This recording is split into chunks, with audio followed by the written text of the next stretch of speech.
रामकृष्ण हरी. आपण आहोत सध्या तुकोबारायाच्या देहू नगरीमध्ये आणि या देहू नगरीमध्ये तुकाराम महाराजाच्या पालखीचं जे प्रस्थान आहे ते कसं पुण्याच्या दिशेने जातं, किती टप्पे असतात आणि त्याचं काय एकंदरीत सगळं नियोजन असतं ते आज आपण जाणून घेणार आहोत. तुकाराम महाराजाचे वंशज, 10वे वंशज आपल्यासोबत आहेत मोरे महाराज, रामकृष्ण हरी महाराज. नक्की कसं नियोजन असतं आणि या हजारो वारकऱ्यांना आपण कसं सांभाळून नेता? यंदाचा हा पालखी सोहळा 339 पालखी सोहळा आहे. तुकाराम महाराजांचे जे वारी परंपरा चालत आलेली घराण्यामध्ये त्यांची वारी परंपरा नारायण महाराजांनी परंपरा चालू ठेवली आणि आज हा सोहळा भव्यदिव्य स्वरूपात पंढरपूर रवाना होत असताना परवा दिवशी 28 तारखेला देहूतून प्रस्थान करत आहे.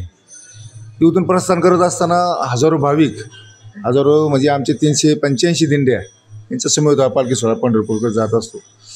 जात असताना वारकऱ्यांच्या सुविधेसाठी, भाविकांच्या सुविधांसाठी, दिंड्यांच्या सुविधेसाठी प्रशासन, शासन आणि संस्थान कटिबद्ध असून दोघांच्या संमतीने किंवा सहमतीने किंवा जे काही अडीअडचणी असतील वारकऱ्यांच्या त्या सोडवण्याच्या दृष्टीने आज 2 महिने आधीपासून ही वारीची सुरुवात चाललेली असते. वारीमध्ये भाविकांना ज्या सुविधा लागत असेल, पाण्याची सुविधा असेल, आरोग्याच्या दृष्टीने आरोग्य पथक असेल, रस्त्याची काय असेल, पालखी तळ असतील, याचं पाणी दौरे करून त्याच्या अडीअडचणी मात करून हा सोहळा आम्ही चांगल्या पद्धतीने कसा पंढरपूरकडे जाईन आणि वारकऱ्यांना कशा सुविधा चांगल्या मिळतील या दृष्टीने आम्ही प्रयत्न करत असतो. अगदी 2 महिन्यापासून या एकंदरीत पालखीचं नियोजन जे आहे ते संस्थान करत असतं. आणि साधारणतः किती वारकरी तुकोबारायाच्या दिंडीमध्ये असतात? यंदाचा सोहळा भव्यदिव्य म्हणावं लागेल, कारण महाराजांच्या वैकुंठ गमनाला 375 वर्षे पूर्ण झालेले आहेत आणि 15 महिन्यापूर्वीच पावसाने सुरुवात दिलेली आहे. त्यामुळे पेरण्या बहुतांशी झालेल्या आहेत चांगल्या प्रमाणात. त्यामुळे वारकरी आणि भाविक यंदा जास्त प्रमाणात येतील. 4 ते 5 भाविक लाख भाविक यंदा आपल्या सोहळ्यामध्ये सामील होण्याची म्हणजे दाट शक्यता आहे. त्या दृष्टीने आम्ही पण प्रयत्न करत आहोत वारकऱ्यांना सुविधा कुठं कमी पडू नये. मंदिराच्या वतीने येणाऱ्या भाविकांना प्रसादाचा लाभ असेल, राहण्याची सुविधा असेल, सुरक्षेच्या दृष्टीने CCTV कॅमेरे असतील, याची आम्ही पूर्णपणे बंदोबस्त करण्याचा प्रयत्न करत आहोत. देहू संस्थान जे आहे ते पूर्णपणे कटिबद्ध आहे एकंदरीत या वारीचं नियोजन जे काही आहे. आणि हजारो लाखो जे वारकरी आहेत तुकोबारायाच्या दिंडीमध्ये जाणारे, त्या सगळ्यांचं जे नियोजन आहे ते या संस्थांकडे असतं.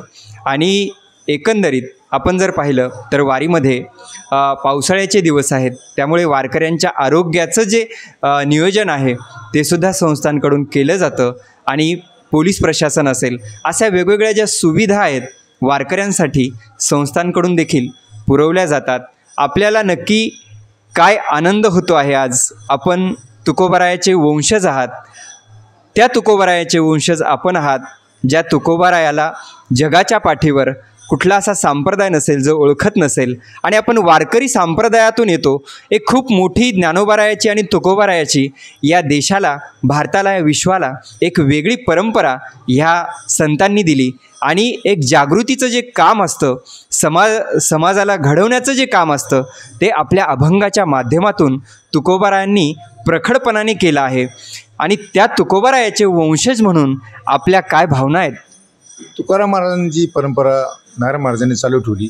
वंश परंपरेगत आम्ही ही परंपरा पुढं तशीच चांगल्या पद्धतीने चालू ठेवलेली आहे. वारकऱ्यांच्या दृष्टीने जी वारी आहे त्याचं महत्त्व जे आहे ते समाजापर्यंत पोहोचवण्याचं काम असेल.